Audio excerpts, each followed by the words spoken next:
nama saya Nurjana. Saya mahasiswa Universitas Islam Negeri Sultan Syarif Kasim Riau, prodi Agroteknologi. Baik, di sini saya akan mempresentasikan kembali mata kuliah botani, yang dimana materinya itu yang pertama morfologi daun, akar, batang, bunga, buah, dan biji. Baiklah, yang pertama saya akan menjelaskan materi tentang morfologi daun. Daun atau biasa dikatakan dengan folium. Upih daun atau pelepah daun. Tidak semua tumbuhan memiliki daun berupih. Daun berupih pada umumnya dapat dijumpai pada tumbuhan berbiji tunggal atau disebut dengan monocotyledon. Contohnya itu famili Graminae, Zingiberaceae, Palmae, dan lain-lain. Adapun fungsi upih daun ini sebagai pelindung kuncup yang masih muda. Kemudian memberikan kekuatan pada batang tanaman. Upih daun membungkus batang sehingga batang tidak tampak. Bahkan yang tampak sebagai batang adalah upih yang dapat bila upih daun amat besar sehingga tampak seperti batang semu. Contohnya itu Musa paradisea. Selanjutnya tangkai daun atau disebut dengan petiolus. Ini tangkai daun merupakan bagian daun yang mendukung helaian daun dan bertugas menempatkan helaian daun pada posisi sedemikian rupa sehingga memperoleh cahaya matahari sebanyak-banyaknya. Kemudian bentuk daun, ukuran tangkai daun berbeda-beda menurut jenis tumbuhannya. Selanjutnya umumnya tangkai daun berbentuk silinder, sisi atas agak pipih dan menebal pada pangkalnya. Selanjutnya tangkai daun dapat mengalami pergantian bentuk atau metamorfosis menjadi semacam helaian daun yang dinamakan dengan ploidia. Selanjutnya itu bentuk petiolus dilihat dari penampang melintang, ini bulat dan berongga. Contohnya itu tangkai daun carica papaya. Selanjutnya pipi dan tepinya melebar atau bersayap. Ini tangkai daun citrus sp. Bersegi, contohnya itu tangkai daun anggur-angguran. Selanjutnya setelah setengah lingkaran dan seringkali sisi atasnya berlarut dangkal atau berlarut dalam. Contohnya itu tangkai daun Musa paradisea. Selanjutnya bangun bentuk daun. Penamaan bentuk daun seringkali dibuat dengan mencarikan persamaan dengan bentuk benda seperti tombak, anak panah, perisai, dan sebagainya. Selanjutnya, penamaan bentuk daun tidak terpengaruh dengan adanya torehan atau lekukan pada tepi daun. Kemudian, bangun bentuk daun. Berdasarkan letak bagian terlebar daun digolongkan menjadi: yang pertama, bagian terlebar berada di tengah helaian daun; yang kedua, bagian terlebar terdapat di bawah tengah helaian daun; yang ketiga, bagian terlebar terdapat di atas tengah-tengah helaian daun; yang keempat, tidak ada bagian terlebar, artinya helaian daun dari pangkal ke ujung dapat dikatakan sama lebarnya. Selanjutnya, bagian yang terlebar terdapat di bawah tengah-tengah helaian daun. Pangkal daunnya tidak bertoreh. Bangun bulat telur. Contohnya itu Hibiscus rosa sinensis. Kemudian bangun segitiga. Bangun seperti segitiga sama kaki. Contohnya itu Mirabilis jalapa. Ini bunga pukul 4. Kemudian bangun delta atau disebut dengan deltoidus. Ini segitiga yang sama ketiga sisinya, contohnya itu Antigonum leptopus. Kemudian yang keempat, bangun belah ketupat. Bangun segi 4 yang sisi tidak sama panjang. Kemudian selanjutnya, bagian terlebar terdapat di atas tengah-tengah helaian daun. Yang pertama, bangun bulat telur susah, seperti bulat telur tetapi bagian yang lebar terdapat di ujung daun. Kemudian bangun jantung sungsang. Yang ketiga, bangun segitiga terbalik atau bangun pasak. Yang keempat, bangun sudip atau bangun spatel atau bangun solet, seperti bangun bulat telur terbalik tetapi bagian bawahnya memanjang. Kemudian daun majemuk atau disebut dengan Folium compactum. Ini daun tunggal itu disebut dengan folium simple. Pada tangkai daunnya hanya terdapat satu helaian saja. Kemudian daun majemuk atau disebut dengan folium compositum. Ini tangkainya bercabang dan baru pada cabang ini terdapat helaian daun. Pada satu tangkai terdapat lebih dari satu helaian daun. Kemudian bagian daun majemuk. Yang pertama, ibu tangkai daun atau disebut dengan petiolus communis, yaitu bagian daun majemuk yang menjadi tempat duduknya helaian daun. Kemudian yang kedua, tangkai anak daun atau disebut dengan petiolus. Ini cabang ibu tangkai yang mendukung anak daun. Terakhir, anak daun atau disebut dengan foliolum. Ini bagian helaian daun. Baiklah, selanjutnya saya akan jelaskan materi tentang morfologi akar. Yang pertama, sifat-sifat akar. Sifat-sifat akar yang pertama itu bagian tumbuhan yang biasa terdapat di dalam tanah dengan arah menuju ke pusat bumi, itu disebut dengan geotrop, atau menuju ke air, disebut dengan hidrotop, meninggalkan udara dan cahaya. Yang kedua, tidak berbuku, tidak berwas, dan tidak mendukung daun ataupun bagian lain. Yang ketiga, warna keputih-putihan atau kekuning-kuningan. Yang keempat, pertumbuhan aktif pada bagian ujung, tidak secepat batang. Yang kelima, bentuk seringkali meruncing sehingga mudah menembus tanah. Yang keenam, bertugas memperkuat berdiri tumbuhan dan membantu penyerapan air dan zat makanan dari tanah. Selanjutnya, bagian-bagian akar. Yang pertama, leher akar atau pangkal akar, disebut dengan kolom, yaitu bagian akar yang bersambungan dengan pangkal batang. Kedua, ujung akar atau disebut dengan apex radicis, yaitu bagian akar yang paling muda, terdiri dari jaringan yang masih dapat mengadakan pertumbuhan. Yang ketiga, batang akar. Ini bagian yang terdapat antara leher akar dan ujung akar.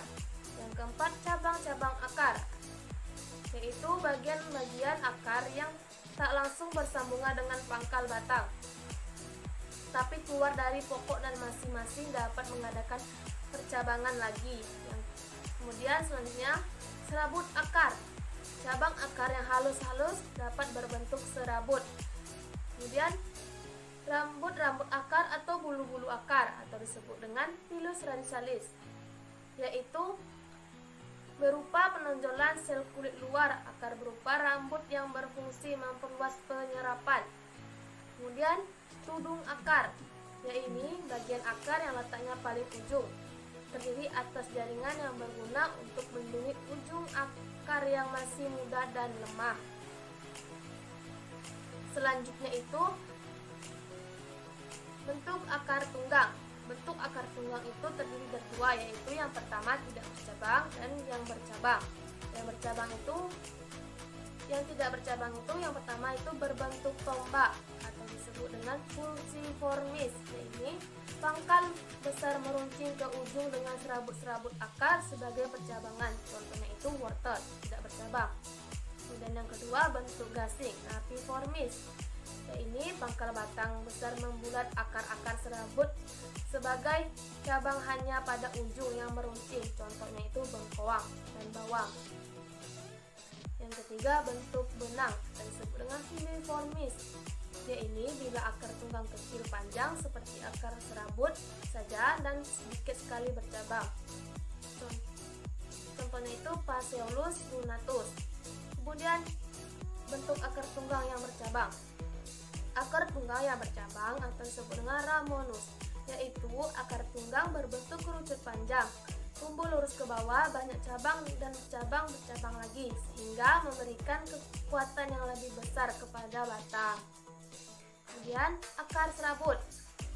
Yang pertama, akar yang menyusul. Akar serabut kecil-kecil berbentuk benang, contohnya itu seperti padi. Kemudian yang kedua, akar serabut kaku keras dan cukup besar, seperti tambang, contohnya itu pohon kelapa.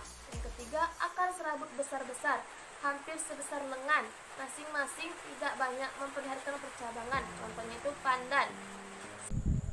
Baiklah, selanjutnya saya akan menjelaskan materi tentang morfologi batang atau disebut dengan kaulis. Batang merupakan organ yang sangat penting sebagai tempat melekat dan tumbuhnya organ lain. Batang mempunyai nodus, tempat melekatnya organ lain seperti daun, dan internodus yaitu bagian yang terletak antara dua nodus. Adapun tugas umum batang, yaitu yang pertama, mendukung bagian tumbuhan yang ada di atas tanah. Yang kedua, memperluas bidang asimilasi dengan percabangan. Yang ketiga, jalan pengangkutan air dan zat makanan serta hasil asimilasi, baik dari akar ke daun ataupun sebaliknya. Keempat, menjadi zat penimbunan zat-zat makan cadangan. Selanjutnya, karakter batang secara morfologi.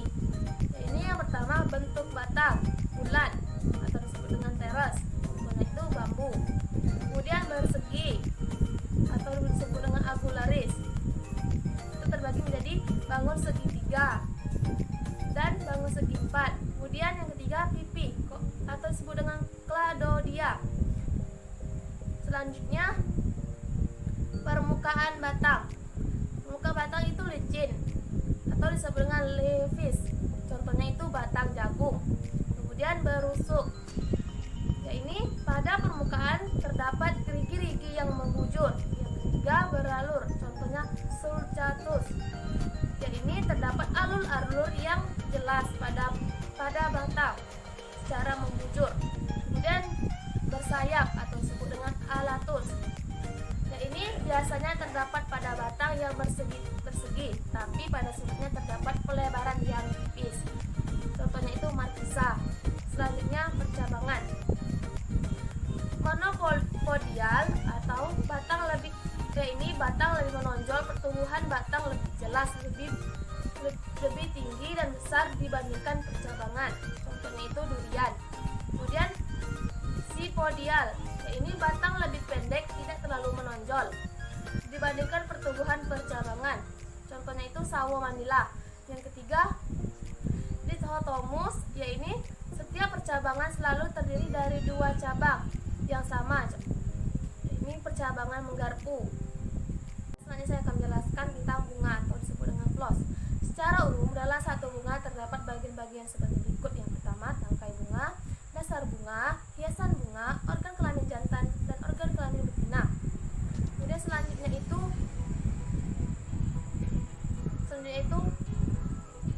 bagian-bagian bunga. Ini yang pertama, tangkai bunga, dasar bunga, hiasan bunga, mahkota bunga, alat kelamin jantan. Dan selanjutnya, bakal buah atau disebut dengan ovarium. Berdasarkan letaknya terhadap dasar bunga, bakal buah dibedakan atas. Yang pertama, bakal buah menumpang, yaitu bakal buah duduk di atas dasar bunga, sehingga letaknya lebih tinggi, sama tinggi atau mungkin lebih rendah dari tepi dasar bunga.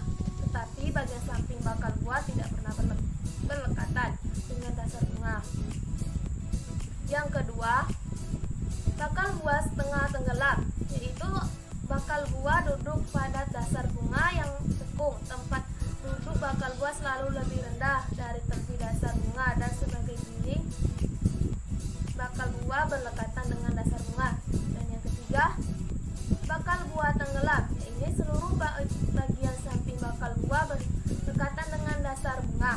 Selanjutnya, berdasarkan jumlah ruang yang terdapat dalam satu bakal buah. Yang pertama itu bakal buah beruang satu atau disebut dengan unilocularis, bakal buah beruang dua, bakal buah beruang tiga, bakal buah beruang banyak.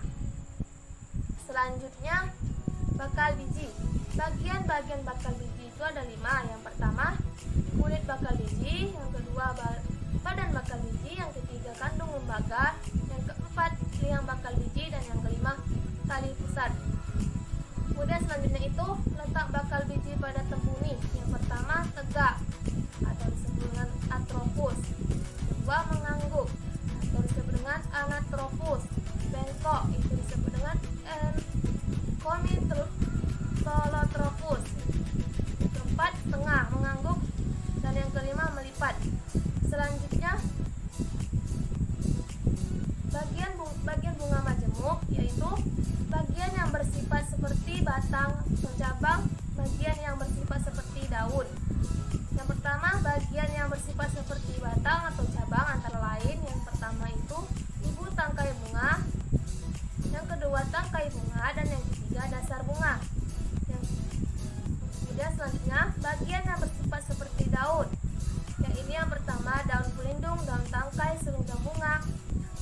dan daun pembalut. Selanjutnya, jenis kelamin bunga. Jika bunga memiliki alat kelamin jantan dan betina, tanaman sejenis ini bisa melakukan penyerbukan sendiri. Bunga berkelamin tunggal, Phlox masculus staminate. Bunga jantan, jika bunga hanya memiliki benang sari saja tanpa putik, contohnya itu bunga jagung. Kemudian Phlox femininus, ini bunga betina. Jika bunga hanya memiliki kelamin betina saja, kelamin bunga yang terdapat pada satu tumbuhan. Yang pertama, berumah satu, yaitu tumbuhan yang mempunyai bunga jantan dan bunga betina pada satu individu. Yang kedua, berumah dua, yaitu bila bunga jantan dan betina terpisah tempatnya. Dan yang ketiga, poligami atau poligamus, yaitu jika bunga jantan dan bunga betina bersama dengan bunga banci dalam satu individu. Selanjutnya itu morfologi buah. Ada beberapa bagian bunga yang sering ditemukan pada buah, yaitu daun pelindung, kelopak, tangkai putik, dan kepala putik.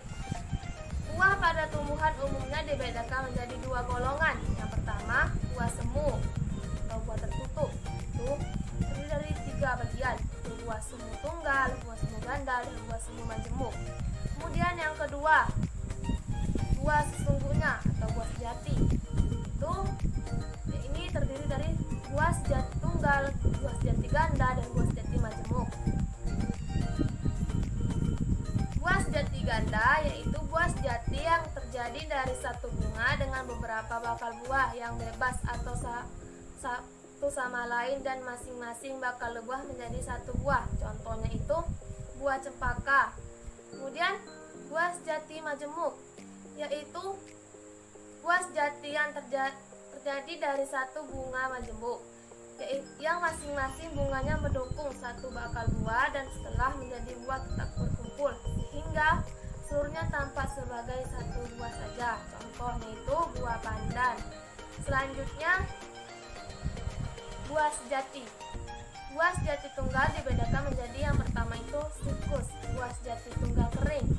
Ini buah yang hanya mengandung satu biji dan bila masih tidak pecah dibedakan menjadi buah padi, buah kurung, buah keras, dan buah keras bersayap.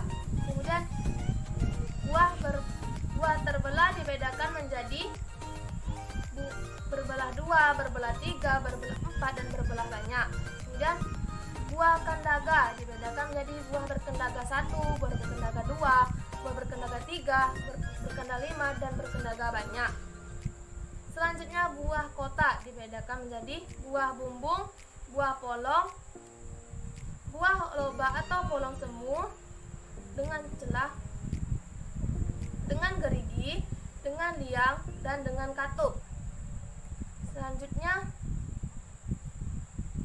buah sejati tunggal berdaging dibedakan menjadi buah buni, buah mentimun, buah jeruk, buah batu, buah delima, dan buah apel. Buah sejati ganda dibedakan menjadi buah kuning ganda, buah batu ganda, buah bumbung ganda, dan buah buni ganda. Selanjutnya buah sejati majemuk dibedakan menjadi yakni buah batu majemuk, buah guru majemuk, dan buah buni majemuk. Selanjutnya buah sejati majemuk yaitu buah yang berasal dari satu bunga majemuk yang masing-masing bunga menjadi satu buah, tetapi setelah menjadi buah tetap berkumpul sehingga seluruhnya tampak seperti satu buah saja. Buah sejati majemuk berasal dari suatu bunga majemuk. Jadi merupakan kumpulan banyak buah yang masing-masing berasal dari satu bunga. Kemudian buah semu. Buah semu atau buah tertutup yaitu buah yang terbentuk dari bakal buah beserta bagian-bagian yang lain dari bunga yang kemudian menjadi bagian utama buah yaitu sendiri. Hal ini mungkin karena lebih besar, lebih menarik perhatian dan sering kali merupakan bagian yang bermanfaat dan dimakan, sedangkan buah yang sesungguhnya kadang-kadang tersembunyi. Buah semu tunggal yaitu buah semu yang terjadi dari satu bunga dengan satu bakal buah. Pada buah ini sekalian bakal buah ada bagian lain bunga yang ikut membentuk buah. Buah semu majemuk ialah buah semu yang terjadi dalam bunga majemuk, tetapi seluruhnya dari luar tampak seperti satu buah saja. Selanjutnya biji atau semen. Morfologi biji.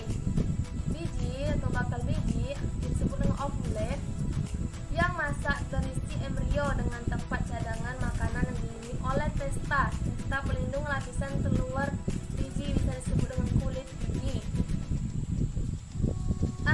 Angiosperma adalah salah satu jenis tumbuhan yang termasuk dalam golongan tumbuhan yang menghasilkan biji tertutup atau terbungkus dan terlindungi oleh karper atau daun dari buahnya. Contohnya itu dari tanaman Angiospermae adalah buah mangga, tomat, jeruk keprok dan lain sebagainya.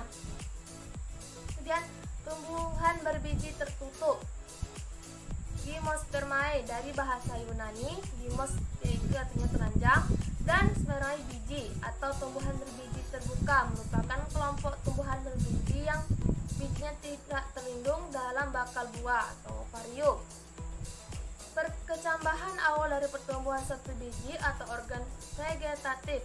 Perkecambahan ditandai oleh yang pertama itu penyerapan air, peningkatan respirasi, mobilisasi simpanan makanan, dan penggunaan simpanan makanan. Selanjutnya macam-macam dormansi. Yang pertama dormansi primer atau dormansi bawaan, terjadi karena pengaruh dormansi secara genetik. Yang kedua dormansi sekunder atau dormansi perangsangan, yaitu hasil pengaruh lingkungan di sekitar biji. Yang ketiga dormansi paksaan, terjadi akibat adanya faktor lingkungan yang tidak menguntungkan untuk dimulainya pertumbuhan, contohnya kekurangan air, suhu yang tidak menguntungkan, dan lain-lain.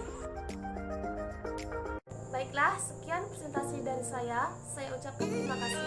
Saya akhiri, wabillahi taufiq wal hidayah. Wassalamualaikum warahmatullahi wabarakatuh.